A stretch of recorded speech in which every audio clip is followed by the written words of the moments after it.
जय हिंद, नमस्कार। मैं आपके साथ के बिट्टू सर स्वागत करते हैं आपका आपके ही अपने YouTube channel exam idea Purnia में। तो आज का जो ये क्लास है ये विद्युत धारा चैप्टर 10वीं क्लास वाले के लिए है और विद्युत धारा में जो टॉपिक है प्रतिरोधों का संयोजन, मतलब कि हम लोग प्रतिरोध के बारे में पढ़ रहे हैं जो विद्युत धारा का विरोध करता है। मतलब कि विद्युत धारा का विरोध करने वाले को प्रतिरोध कहते हैं। तो प्रतिरोध के बारे में ओम के नियम में भी पढ़ाए थे, इससे पहले भी आपको प्रतिरोध का भी एक वीडियो बना हुआ, वो जाके देख लेंगे। ठीक है। समतुल्य प्रतिरोध का मतलब हुआ कि सभी प्रतिरोध को अगर हम ऐड कर देंगे, यानी सब प्रतिरोध एक साथ मिलकर एक विद्युत परिपथ में काम करे, तब वह जो है किस तरह से उसका मैग्नीट्यूड होगा, परिमाण होगा। ठीक है। तो चलिए अब हम लोग ये चलते हैं कि ये जो प्रतिरोधों का जो संयोजन होता है दो प्रकार से होता है। पहला श्रेणी क्रम, दूसरा समांतर क्रम या पार्श्व क्रम में। ठीक है। तो ये दो क्रम में श्रेणी क्रम संयोजन का दो क्रम में जो है प्रतिरोधों का संयोजन होता है। तो अब हम लोग उसका समतुल्य प्रतिरोध निकालेंगे और बाद में हम लोग मैथमेटिकल रूप से, गणितीय रूप से इसको हम लोग सिद्ध भी करेंगे। क्यों ये फॉर्मूला समतुल्य प्रतिरोध का इतना हुआ और ये समांतर प्रतिरोध का इतना हुआ। तो चलिए हम लोग ना सबसे पहले जो अपनी भाषा में, एक लेमन भाषा में जो होता है, देहाती भाषा में, हम लोग इसे समझने का प्रयास करें। फिर उसके बाद हम लोग मैथमेटिकल और टेक्निकल टर्म में जाएंगे। ये देखिए दो तरह से हम लोगों के पास विद्युत परिपथ है। पहला है हमारा जो है ये विद्युत परिपथ, दूसरा है ये वाला। ठीक है। पहले वाले को हमने श्रेणी क्रम संयोजन दिया। श्रेणी क्रम संयोजन का मतलब होता है कि अगर ये आपका लेफ्ट है तो इसका जो राइट है दूसरे प्रतिरोध का लेफ्ट, इसका राइट, इसके मतलब जो है प्रतिरोध का लेफ्ट, मतलब एक साथ जुड़ा होता है। सपोज कीजिए एक तार है, इसी तार में इसका लेफ्ट राइट दोनों जुड़ा हुआ, लेफ्ट राइट दोनों जुड़ा हुआ। तो ये आपका हो गया श्रेणी क्रम संयोजन। लेकिन इसमें कुछ समांतर तरीके से होता है। देखिए ऐसा नहीं कि ऐसा ही रहे तभी हम समांतर बोलेंगे, हम ऐसे कोना कोनी भी लगा सकते हैं, किधरों से किधरों लगा सकते हैं, उसको हम लोग क्या बोलेंगे, मतलब एक तार में लगाना नहीं हुआ। ये क्यों ऐसा होता है अभी मैं आपको बता रहा हूं। जैसे मान लीजिए कि विद्युत धारा में तीन चीजें आप लोगों को पता होना चाहिए होती है, विद्युत धारा, विभवांतर और प्रतिरोध। इन तीनों के बारे में ओम ने भी अपने नियम में बताया था, सर जॉन साइमन ओम ने भी बताया था। तो अब देखिए उसको क्या करता है ना, यहाँ पे हम लोग कोई बैटरी लगाते हैं विद्युत परिपथ में। हम लोग क्या किए, यहाँ पे बैटरी लगाए तो बैटरी के कारण विभवांतर आया। तो विभवांतर क्या करता है ना, विद्युत धारा को यानी इलेक्ट्रॉन को, नेगेटिव पार्टिकल्स को लतियाता है। ये लतिया कर इसको भेजता है, ये लतिया कर कहता है नहीं तू आगे जाओ, और उधर से प्रतिरोध क्या करता है, उसको धक्का देता है, नहीं तुमको हम आने नहीं देंगे, है ना। तो प्रतिरोध का काम है लतियाना और इसका काम है लतिया के आगे भेजना, उसका कहना है कि नहीं, दोनों मतलब इस तरह से मान लीजिए बीच में बेचारा करंट रहता है, विद्युत धारा रहता है, इधर से विभवांतर बोलता है नहीं मैं तुझे धकेलूंगा, उधर से प्रतिरोध कहता है नहीं हम तुमको आने ही नहीं देंगे। बेचारा फरफरा के दम तोड़ते रहता है, लेकिन बहुत तेज होता है, कहीं ना कहीं से निकल ही जाता है। प्रतिरोध में भी गलती होता है, चालक तार में जो गलती होता है कि अपने अंदर से पास होने के लिए दे देता है विद्युत धारा को, है ना। तो अब मान लीजिए ये जो विभवांतर है, ये विभवांतर क्या करेगा, विद्युत धारा को लतियाएगा। विद्युत धारा को आई से हम लोग डिनोट करते हैं, आई को ये लतियाएगा तो इस डायरेक्शन में जाएगा। लेकिन जब यहां पहुंचेगा, ठीक है, जब यहां पहुंचेगा, देखिए प्रतिरोध यहां पर लगा हुआ, एक यहां, एक यहां, एक यहां, R1, R2, R3, और इसमें भी वही बात है, सेम कहानी है। तो करता क्या है कि पहले देखिए जैसे ये लतिया कर इसको यहां तक भेजा, यहां तक तो पूरा एनर्जी से पहुंचा। मान लीजिए ये पॉइंट है आपका A, ठीक है, और ये पॉइंट है आपका D, ये पॉइंट है आपका B, ये पॉइंट है आपका C। A तक तो बड़ा बढ़िया से पहुंचाई, ये जो विद्युत धारा थी, हाँ विभवांतर उसको लतिया के भेजा, कोई दिक्कत नहीं था। लेकिन अब उसको सामने से लतियाने वाला मिल गया, कौन, प्रतिरोध। जब यहां पहुंचा तो इसका जो है ना आधा प्राण ले लिया। विद्युत धारा क्या करता, प्रतिरोध क्या करता है, विद्युत धारा का विरोध करता है। तो ये विरोध करके ना कुछ प्राण ले लिया। अब जो है जो बचा दमखम, समझिए बात को, जो दमखम बचा किसी तरह पास किया बेचारा, मुश्किल से इसको पास किया, फिर मिल गया एक ठो और उसका प्राण निकालने के लिए दूसरा प्रतिरोध यानी R2, ठीक है। फिर यहां से भी ये जान बचा के R3 के पास गया, बोला ठीक है भैया अब जो बचा खुचा, तब जाके क्या हुआ, सर्किट पूरा हुआ। तो अब बताइए करंट को कितना परेशानी का सामना करना पड़ा, है ना। यानी विद्युत करंट, विद्युत धारा को, इलेक्ट्रिक करंट को कितना, ये तो लतिया के भेज दिया, जितना पावर था इसको लतिया के एक बार धक्का लगाकर भेज दिया। हाँ, अब समझिए कि ये प्रतिरोध यहाँ यहाँ यहाँ, ये तीनों को पार करने के लिए इसको बहुत मशक्कत करना पड़ा। समझ रहे हैं बात को। तो अगर समतुल्य प्रतिरोध की बात करें, समतुल्य प्रतिरोध का एक ही मतलब होता है कि ये तीनों प्रतिरोध मिलकर जितना काम किया, जितना विद्युत धारा को ये रोकने का काम किया, प्रतिरोध का एक ही काम है, विभवांतर को नहीं रोकेगा, ये विद्युत धारा को रोकता है। हाँ, तो कितना उन्होंने रोकने का काम किया, तो सीधा का सीधा ए और डी हम यहां पर लिख देते हैं। ठीक है, तो मान लेते हैं कि ये आपका क्या हो गया ना, ये आपका सपोज कीजिए कि 4 ओम, ये R1 जो है 4 ओम है, और ये 6 ओम है, और ये 12 ओम है। तो ये तीनों ने कितना मिलकर रोका, विद्युत धारा को कितना तक फड़फड़ा के इसका जान ले लिया, तो उसको समझिए। यानी कि समतुल्य प्रतिरोध, ये तीनों प्रतिरोध के बदले में हमने एक प्रतिरोध बड़ा सा R लिख दिया। ठीक है, R1 plus R2 plus R3, तो यानी कि बड़ी R, ये समतुल्य प्रतिरोध इक्वल टू हमने क्या किया, 4, 6 और 12 को जोड़ दिया। 4 प्लस 6 प्लस 12, तो 12 6 18, 18 4 22, 22 ओम, 22 ओम से इसको क्या किया ना, 22 ओम प्रतिरोध से ये समतुल्य प्रतिरोध निकला, यानी इस विद्युत धारा को ये रोकने का काम किया। इससे हम यह समझ सकते हैं कि श्रेणी क्रम संयोजन में जब प्रतिरोध सजाया हुआ होता है तो ज्यादा विद्युत को रोकने का काम करता है, यानी ज्यादा विद्युत धारा का ये विरोध करता है। कैसे, यानी हर एक खुद ब खुद व्यक्तिगत प्रतिरोध खुद से जब तीनों मिलता है तो ज्यादातर विरोध करता है, लेकिन ठीक समांतर क्रम में उल्टा होता है। जितना प्रतिरोध लगाइएगा उतना कम विद्युत धारा को ये विरोध करेगा।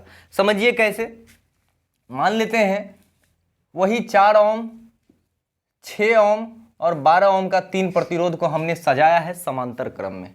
ठीक है, समांतर क्रम में जो हमने सजाया, तो देखते हैं इसका 1/r कितना निकलता है।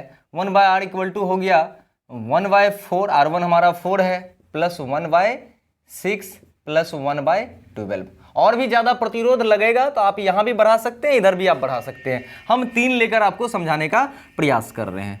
4 6 12 का लघुत्तम निकलेगा 12 मैथमेटिकल टर्म से। 4 तिया 12, 3, 6 दूनी 12, 2, 12 12, 3 2 5 1, 6/12, 1/2, यानी कि 1/r इक्वल टू हमारा हो गया 1/2। तो जब ये 1/r इक्वल टू 1/2 हमारा हो गया, तो यानी r इक्वल टू हमारा कितना हो गया, 2। यानी टोटल ये जो कैपिटल R हमने यहाँ पर लिखा है, ये सब मिला के 2 ओम ही इन्होंने विद्युत धारा का विरोध कर पाया। तो इससे निष्कर्ष हमारा ये निकलता है कि भैया ऐसा है ना कि जब हम समांतर क्रम में सजाते हैं प्रतिरोध को, वो विद्युत धारा का कम विरोध करता है, और अगर हम श्रेणी क्रम संयोजन में जब हम प्रतिरोध को सजाते हैं तो विद्युत धारा का ज्यादा विरोध करता है। तो चलिए अब हम लोग श्रेणी क्रम संयोजन को मैथमेटिकल और टेक्निकल रूप से प्रूव करने का प्रयास करते हैं, और करेंगे भी, अच्छे स्टाइल में करेंगे। ठीक है, ये हमारा जो यहां से विभवांतर हमने डाला, हुआ क्या, हमने विभवांतर डाला, विभवांतर ने लतियाया किसको, विद्युत धारा यानी आई को।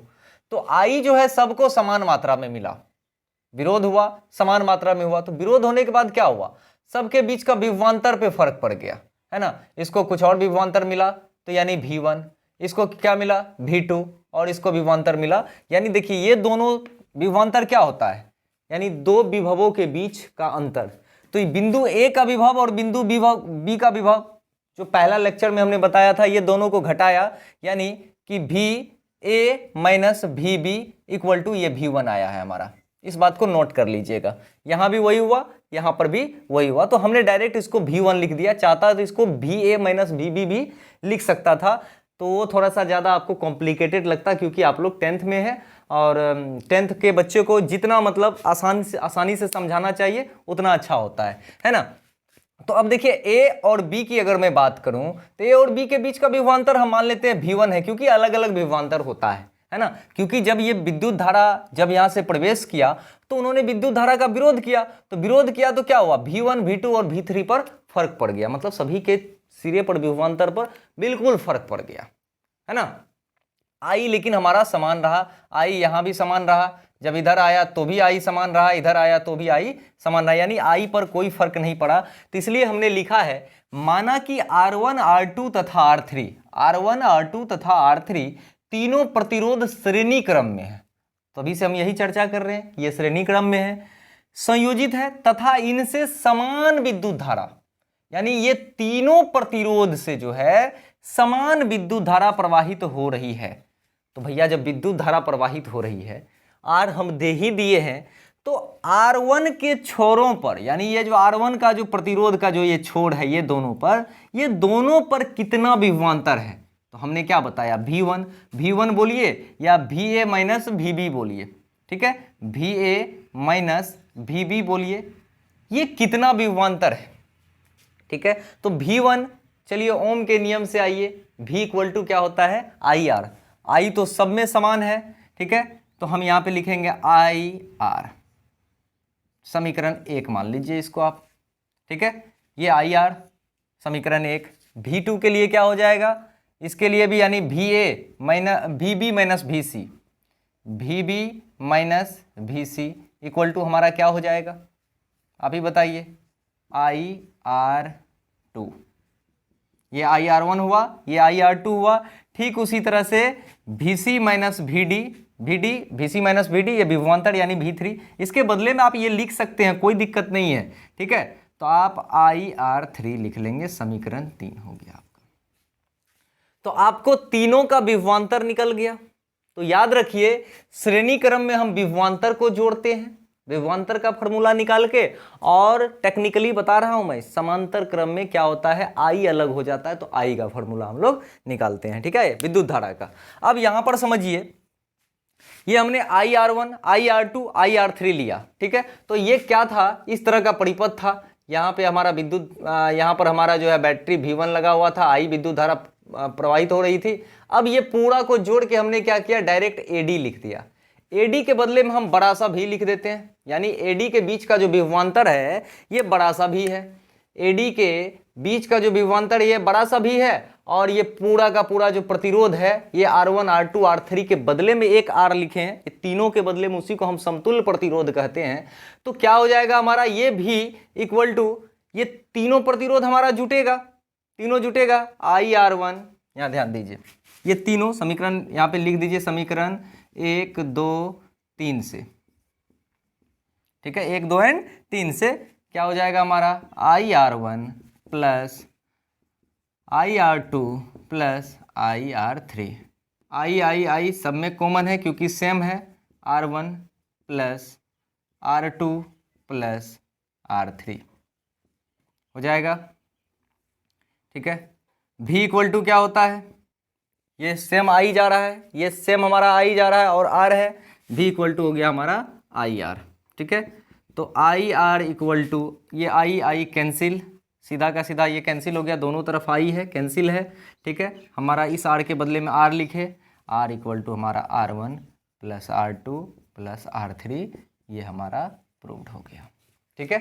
तो आशा करते हैं कि ये श्रेणी क्रम संयोजन का जो है आपने सत्यापन भी कर लिया। अब हम लोग समांतर क्रम संयोजन का सत्यापन करेंगे, तब इस वाले को पूरा मिटा लेंगे। आप चाहे तो स्क्रीनशॉट ले लीजिए। हम इसे सॉल्व कर लें, सिद्ध कर लेते हैं, सत्यापन कर लेंगे। समांतर क्रम संयोजन जो हमारा है, तो इसको कैसे सिद्ध करेंगे, देखिए हमने क्या इसका पहले जान रखा है कि R इक्वल टू होता है 1/R इक्वल टू होता है 1/R1 plus 1/R2 plus 1/R3। ये हमारा क्या है, समतुल्य प्रतिरोध है, हमको 1/R तक में लाना है। क्या होता है ना कि जब हम यहाँ पर V वोल्ट की बैटरी डालते हैं तो वो फिर क्या करेगा, इलेक्ट्रॉन को लतियाएगा, यानी विद्युत धारा हमारा इस डायरेक्शन में जाएगा, यहाँ तक तो ठीक जाएगा। लेकिन जब हम यहाँ पे पॉइंट एक AB दें, ध्यान दीजिएगा, तो यहाँ तक के बीच में ही जो खेला हुआ है, यहाँ तक के बीच में A और B के बीच में हुआ है, यानी विभवांतर जो हमारा है, विभवांतर हमारा जो होने का होगा A और B के बीच में हो जाएगा। लेकिन क्या हो रहा है कि जब यहाँ सब हम लोग विद्युत धारा यानी I को प्रवाहित किए, यहाँ तक तो ठीक था, लेकिन जब यहाँ पर गया तो ये हमारा I1, ये हमारा I2 और ये हमारा I3 हो गया। ये क्यों हुआ, क्योंकि ये तो स्प्लिट हो गया ना, यहां पर आया तो ये टुकड़ा में बट गया, क्योंकि सबको समांतर क्रम में सबको विभवांतर समान मिलता है। उसमें वोल्टेज घट रही थी, इसमें क्या हो रहा है, विभवांतर समान मिलेगा। क्यों नहीं मिलेगा? अभी तक थोड़ी पता है कि कौन आगे आ रहा है नहीं आ रहा है। हाँ, ये पाइप है, मान लीजिए ये पाइप से हमने पानी बहाया और यहां पर आके 3 टुकड़ा में, तो सभी टुकड़ा को तो पाइप को तो बराबर पाइप गया, बराबर पानी गया, तो पानी हमारा क्या, यहाँ पे वोल्टेज हो जाएगा और पानी की धारा हमारा करंट हो जाएगा। तो पानी की धारा तो बट गई, समझिए बात को। हम एक पाइप, ये समझिए ये पाइप है, पाइप से यहां तक पानी लाए और यहां से 3 पाइप अब जुड़ा हुआ है, तो पानी की धारा तो बट गई, लेकिन सबको पानी तो बराबर ही ना मिलेगा। पानी सबको बराबर मिल गया, तो यानी सबको वोल्टेज क्या हो गया, बराबर मिल गया है। तो इसको ये R1 ने कुछ और वोल्टेज जो है खपत किया, R2 ने भी वो उतना ही किया, R3 ने भी अलग अलग टाइप का किया। तो हमने 4, 6 और 12 पहले से लिख रखा था इस पे, हालांकि हमने सॉल्व करके भी बताया था कि कितना प्रतिरोध, हमको तो मतलब है प्रतिरोध से, हमको थोड़ी ना मतलब है कि कितना विद्युत धारा खपत किया और कितना मीटर में हमको पैसा देना पड़ेगा, बिजली बिल देना पड़ेगा। हमको मैटर है कि इन्होंने समतुल्य प्रतिरोध ए से लेकर बी तक में क्या होगा। तो चलिए आप इसको A1 मान लीजिए, इस बिंदु से लेकर इस बिंदु तक, इसको आप A2, इसको आप यहाँ से A2 और यहाँ से आप जो है इसको A3 मान लीजिए, B2 मान लीजिए, इसको B1 मान लीजिए, इसको B3 मान लीजिए, ठीक है, और इसको आप A2 मान लीजिए। तो I सबको जो है I बट गया है, आई बट गया, मतलब विद्युत धारा क्या हो गया, यहां पर बट गया। जैसे ही विद्युत धारा यहां गया, विद्युत धारा बट गया, लेकिन वोल्टेज नहीं बटा। ठीक है, तो विद्युत धारा बटा, तो सभी विद्युत धारा के बदले में हम क्या लिख सकते हैं कि इसको कुछ गया होगा, I1 गया होगा, मान लीजिए R1 वाले को I1 गया होगा, R2 वाले को तो I2 गया होगा, और इसको I3 गया। समझ में आ रही है बात? तो हमने वहां पिछले में क्या बताया था, वो आधारित होता है वोल्टेज पे, ये आधारित होता है विद्युत धारा पे। अब देखिए, इसके लिए एक समतुल्य प्रतिरोध के लिए हमने एक मतलब कि विद्युत परिपथ बना लेते हैं। इसके पूरे के बदले में, ये तीनों प्रतिरोध के बदले में हम ये बड़ा सा एक प्रतिरोध बना के, जिसको हम समतुल्य प्रतिरोध R मान लेते हैं। R हमने मान लिया। अब देखिए I इक्वल टू ओम के नियम से क्या होता है, ओम के नियम से हमने आपको एक फॉर्मूला भी बताया था कि अगर फॉर्मूला याद ना रहे तो VIR ऐसे लिख दीजिए। ओम का नियम होता है V इक्वल टू IR, तो VIR लिख लीजिए। यहाँ I इक्वल टू हो जाएगा आपका V/R। देखिए अब क्या है ना कि ये R1 प्रतिरोध का जो ये छोर है, A1 B1 R2 R3 सबका जो छोर है, सबसे कितना विद्युत धारा प्रवाहित हो रही है, ओम के नियम से हम निकाल सकते हैं। ठीक है, तो हम यहाँ पे लिख सकते हैं R1 प्रतिरोध के बीच या छोरों में प्रवाहित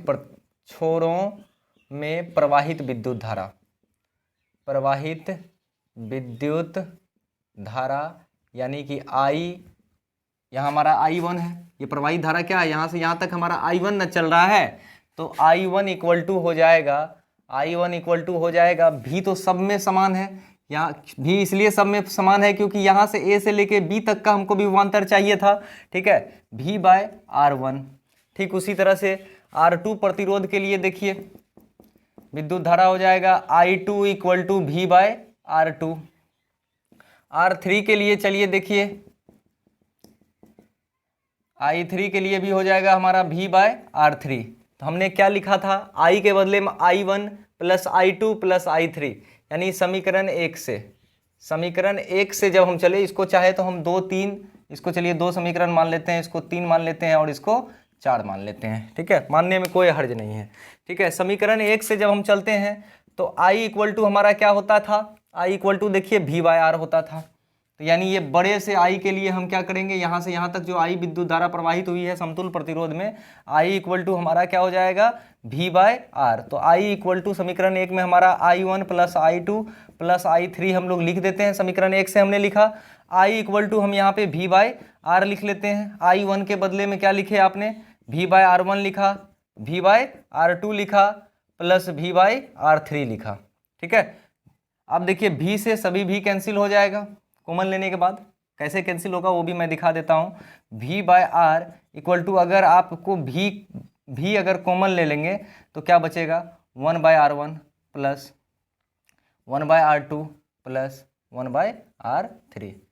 तो हमारा ये V कैंसिल, तो क्या बचेगा, 1/R equal to 1/R1 plus 1/R2 plus 1/r3। तो यही हम लोगों को क्या करना था, प्रूव्ड करना था। तो चलिए आशा करते हैं कि आप लोग ये वीडियो अच्छी तरह से आप लोगों को समझ में आई होगी। आगे हम लोग चलेंगे विद्युत धारा का ऊष्मीय प्रभाव के बारे में बताएंगे, जिसमें अतिभारण को बताएंगे और ओम के नियम को और भी दूसरे तरीके से सत्यापन करने का प्रयास करेंगे।